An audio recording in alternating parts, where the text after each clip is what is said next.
he has spoken on the topics faith, family and freedom in Cuba, Belgium, Brazil, Congo, UK and all over the USA to crowds from 14 to 40,000. International leadership speaker, trainer and coach. Author of Learn to Raw Leadership, Attitude Hack, Live a More Excellent Life, 5 Battle Strategies of a Victorious Warrior. 2021 President's Lifetime Achievement Award recipient. Founding partner of the John Maxwell team. Toastmaster International Speech Competition semi-finalist. Founder of Tell It Like It Is TV, ThatGuyRocks.com and ThatGuySpeaks.com. Creator of Story Power TV, Transforming Grace TV, and Leading Leaders Podcast. Producer of 4 TV programs and podcasts for Liftable TV and World Trumpet Television as well as multiple social media channels. Please help me welcome J Loren Norris.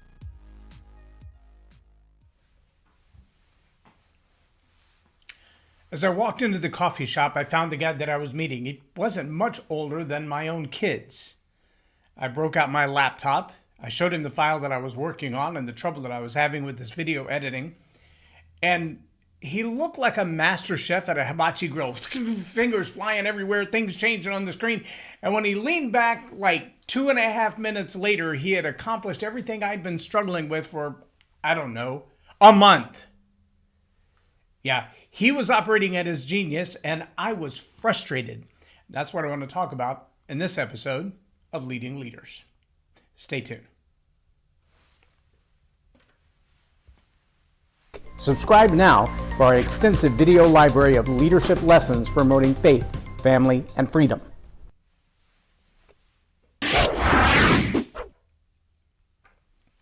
I'm J Loren Norris with Leading Leaders Podcast, and I can tell you there have been more than one occasion in my life where I realized I was doing, usually out of budget necessity, the kind of work that, well, it has to be done. But it should be done by somebody other than me because there are a lot of other than me's who could do it a whole lot better. Now, I can also tell you, in the world of leadership, that ability to recognize your own failures, that's a weakness that goes way underestimated.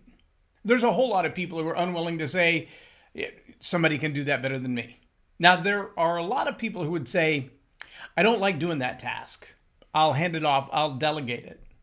Not because somebody is necessarily better at it. I mean, they wouldn't be willing to admit that, but because they just don't like doing the task. My brain works really well around numbers. I just hate them. I hate doing numbers. I hate spreadsheets. I hate calculations. I hate algorithms. I hate all of it. Unfortunately, my brain is very well adept at it. I can't tell you why. I can look at a spreadsheet and follow through the flow of it in just a few minutes. And if I dare to dig into the details, which I hate to do, it is my least favorite thing in the world to do. I would rather mow the yard in the rain than to dig into a spreadsheet. But I have an uncanny natural eye to see things that are out of whack.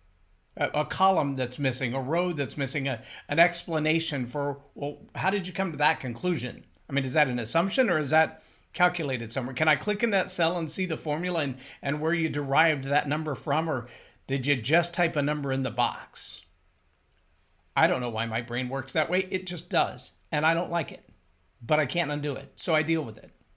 But if you were to say to me, hey, I would love for you to sit here behind this computer all day and stare at these numbers and like an actuary or a data analyst and give me the right results, I would rather pull my hair out one at a time with a tweezer than to sit there and do that. But sometimes when launching a new business or coaching a client, that becomes my role for a season, for a minute. I make it as short a minute as I can. But I also know there are a lot of people who have no eye for that at all, no desire to do it at all. They don't want to do the numbers. They don't know what numbers anybody cares about. And so they miss things. They generalize. They overgeneralize. They just throw things against the wall like a teenager cooking spaghetti. That usually doesn't fly when you've got investors or accountants who are looking at things in great detail and they want to know if you bought number 2 pencils versus mechanical pencils, how much money would that save at the end of the year? You're like, well, I don't know. I haven't really thought of that. Well, you should have thought of that, because the amount of attention to detail that you pay and the dollars that you spend is going to make the difference of whether or not we invest in you. Because as a billionaire friend of mine once said, if you mind the pennies, the dollars will take care of themselves. That's a hard thing to deal with. But if you're working with a client who's trying to get an investment, or you're working with your own investment, or you're trying to grow to the next level, you should be paying close attention to those tiny details, even when they seem like they don't matter, when they're too much trouble. Or you should find someone on your team who loves that kind of work. It's also very common that leaders assume that the people around them think like them. It's not true. It's not true. I have clients who are empaths, and I have clients who are extremely detail-oriented. I have clients who do not want to stand in front of a crowd, but what they have to say is so important, the world needs to hear it. And coaching them all to perform as fish, well, that would be a failure on my part. It would also be a huge failure for them, because I'm asking them to do what isn't natural for them, what they're not gifted in, what they're not, I don't want to say not competent at or capable of, because they could be. It just wouldn't be in excellence, because it's not their strongest ability. Now, as a leadership coach, part of my role is to identify that in a team. To be able to look at a team and watch people as they perform and say, maybe you could consider using this person for that thing instead. Oh, we were helping a friend assemble a heater this last weekend, and as we're putting the bits and pieces together, we got a step out of order. In fact, as we're putting it together, there was one layer that was shifted 90 degrees. And the only way to fix it was to either disassemble the whole thing or find, you ready for this? The most recent area that the mistake compounded and disassemble it there. And so we were able, between the three of us, to find the place where we could take it apart, make the adjustment without taking the whole thing apart. We didn't want to start over at ground zero. But there was one part that we had just recently installed that made it difficult to undo what we had to undo in order to do it.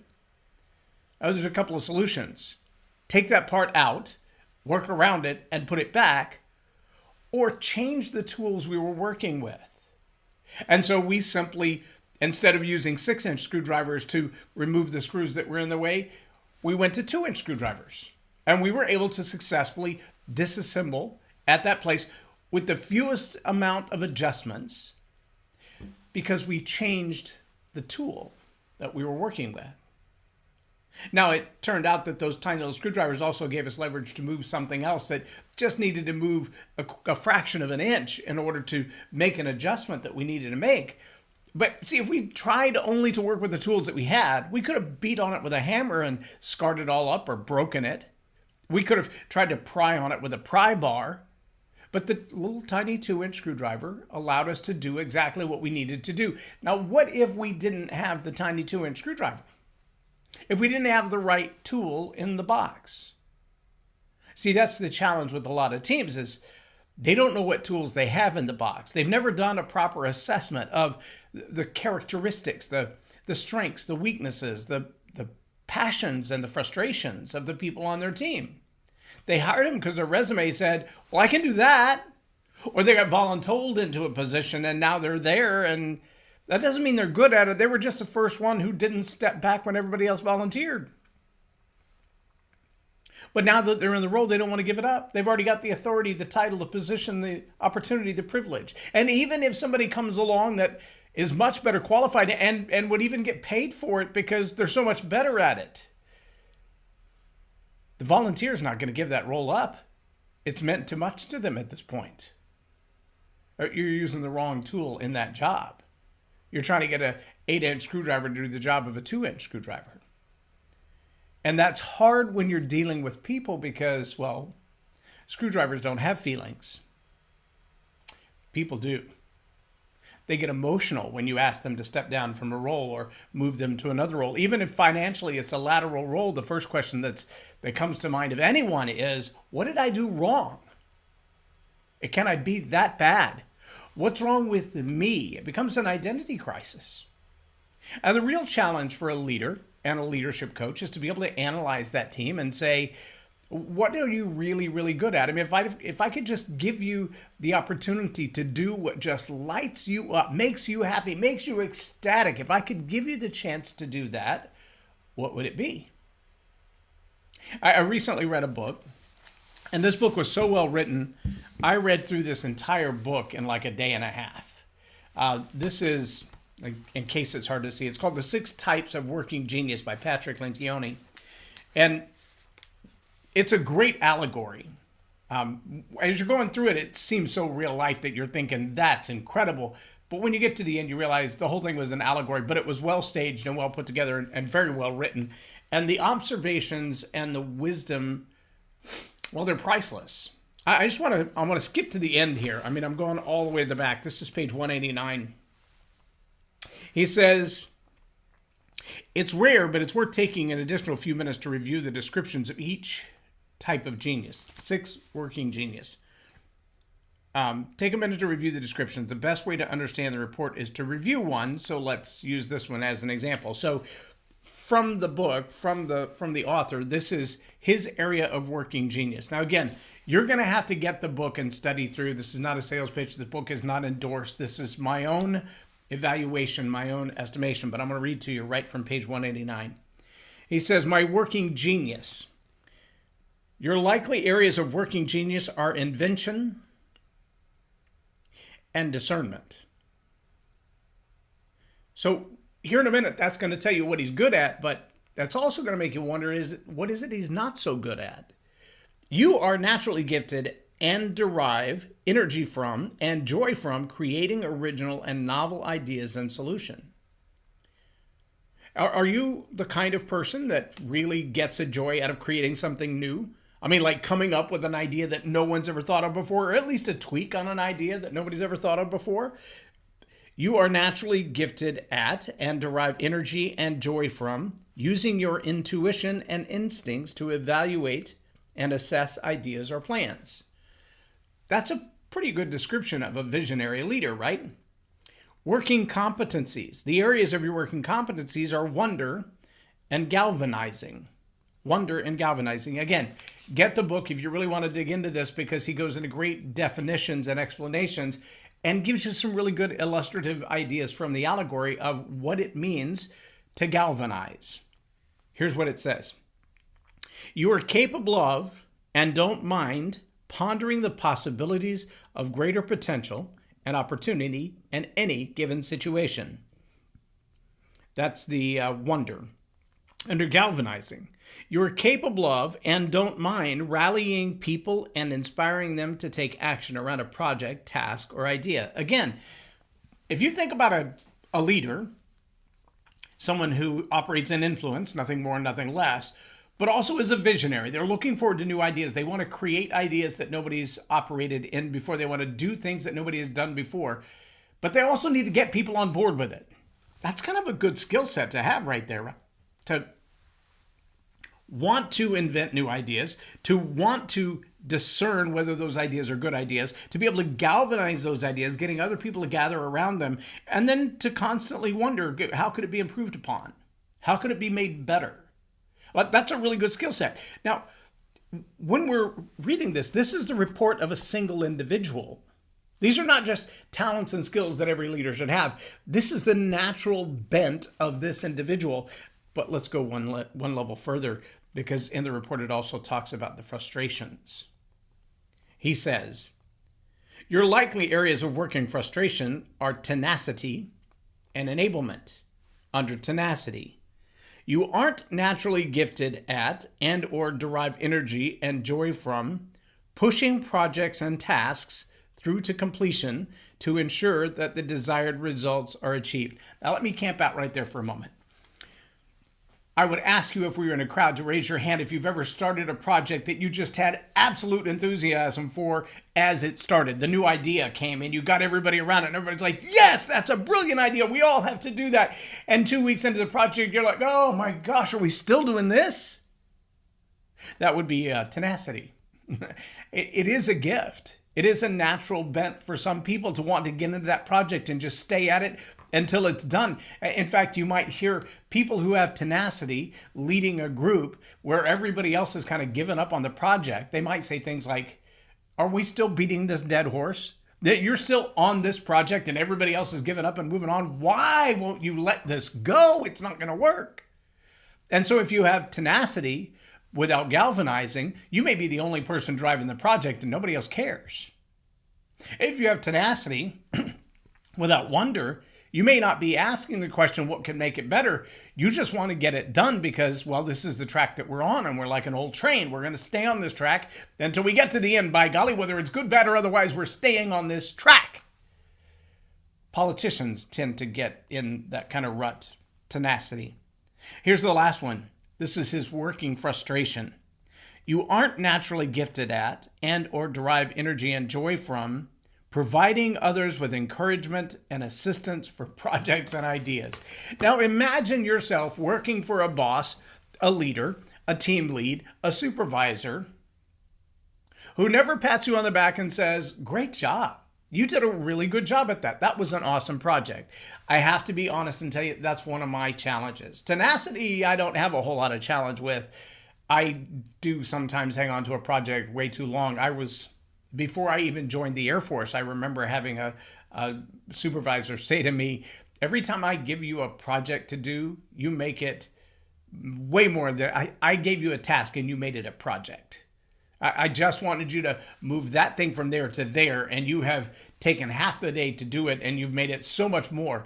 So tenacity has not been a problem. I do sometimes stay on a task too long, even when it's beating a dead horse. The project, the time, the season for that is over and done.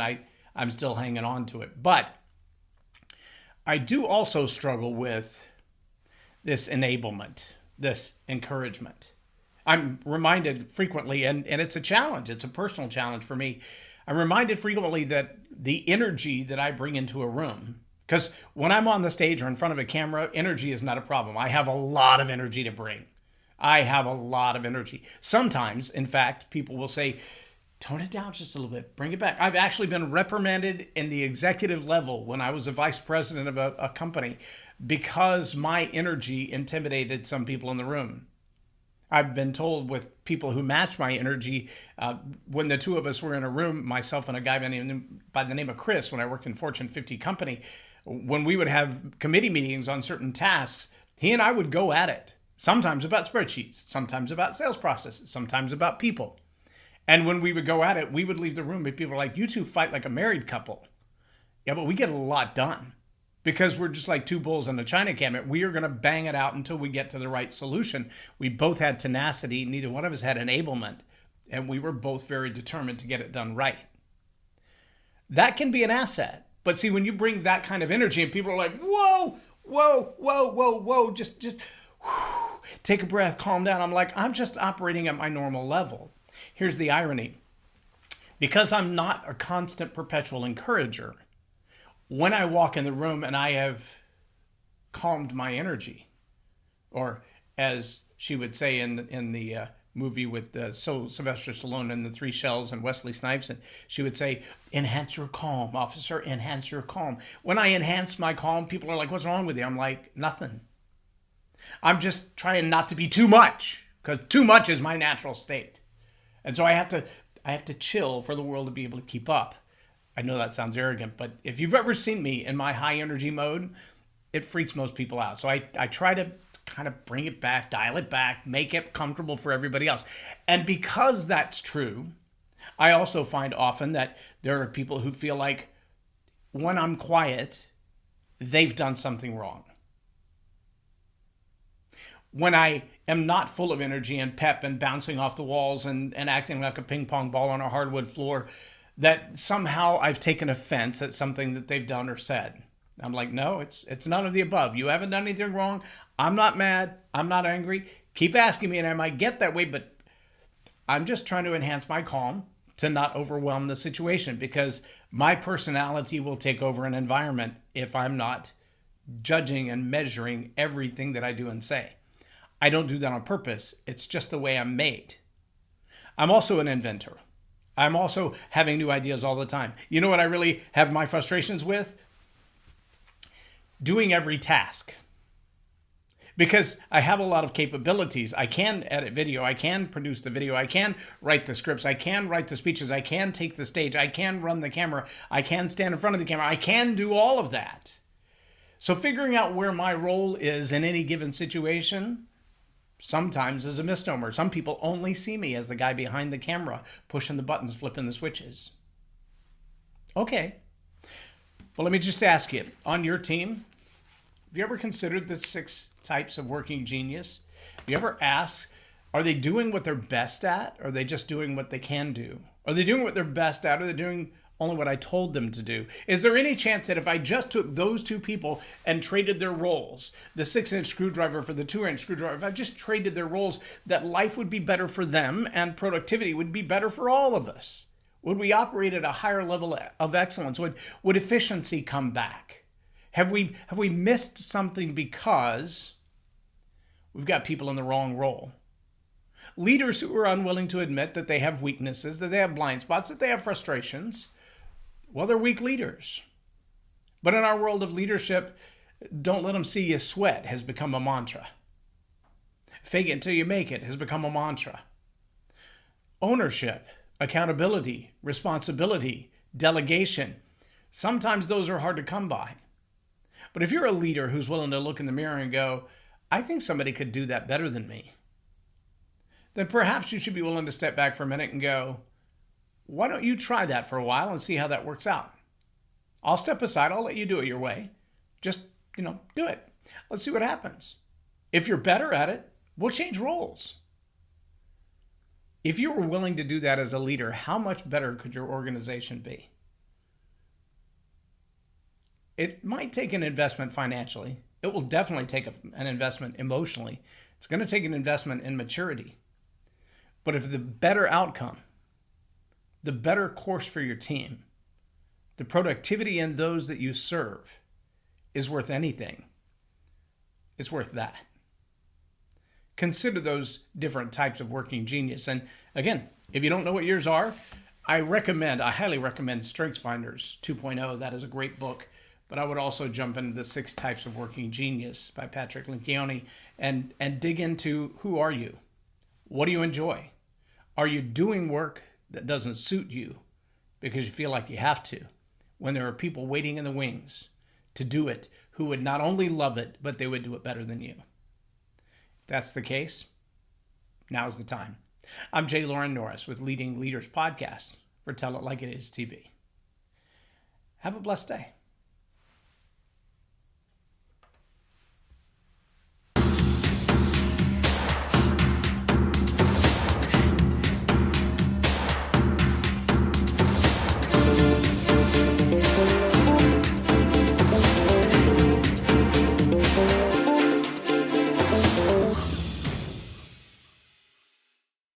Lauren is a master teacher on storytelling, and I learned so much. I'm really going to have to sit down and go back through everything, and I think I might have to have some more coffees with Lauren, but it was totally worth my time, and I really highly recommend it if you're looking to grow your ministry, grow your business, grow your career. Lauren will serve you well.